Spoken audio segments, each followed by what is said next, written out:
L'information circulait depuis la nuit du vendredi samedi 30 juillet 2022 concernant l'arrestation de Fonike Mangue, le coordinateur du mouvement Front National pour la défense de la Constitution, pour une destination inconnue.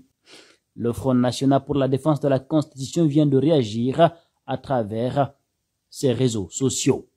La coordination nationale du FNDC a appris avec consternation de son coordinateur national Oumar Silla, alias Fonike Mangue, ce samedi 30 juillet 2022, aux alentours de 1h40 à son domicile par un groupe de militaires et de gendarmes encagoulés et lourdement armés. M. Oumar Silla a été conduit vers une destination inconnue de sa famille, ses collègues du FNDC et de ses avocats. Intervient quelques jours seulement après l'arrestation et le déclenchement de poursuites judiciaires fantaisistes contre 3 membres de notre coordination, dont Oumar Silla, traîné à même le sol et enchaîné en plein jour lors d'une conférence de presse.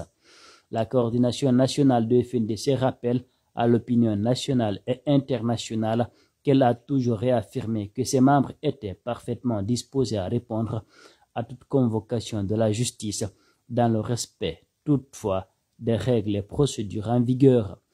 Ajoutant, la coordination nationale de FNDC dit condamner fermement cet acte qui concerne son coordinateur en violation de toutes les procédures d'interpellation et tiendra pour responsable le CNRD de tout ce qui arrivera à Oumar Silla. Fonike Mangue peut lire sur leur page Facebook. Cette information pourrait envenimer la situation alors que déjà un peu plus tôt, le FNDC avait annoncé la suspension de ce mot d'ordre de manifestation sur les voies et places publiques.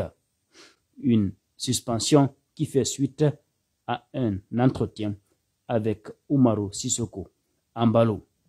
Le Front National pour la défense de la Constitution, FNDC, a annoncé ce vendredi 29 juillet 2022 la suspension de ces manifestations pour une semaine. C'est suite à un entretien avec le président en exercice de la conférence des chefs d'État de la CEDEAO, Umaru Sissoko Embalo, que cette décision a été prise.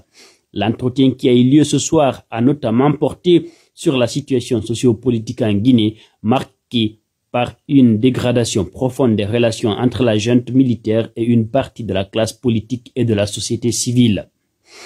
La coordination nationale du FNDC, soucieuse de la réussite de la transition en Guinée et fidèle aux principes démocratiques, informe l'opinion nationale et internationale qu'elle a accédé à la demande expresse du président en exercice de la conférence des chefs d'État de la CEDEAO de suspendre pour une durée d'1 semaine les manifestations dans les rues et sur les places publiques, a annoncé le FNDC dans un communiqué publié tard dans la nuit de vendredi 29 juillet 2022.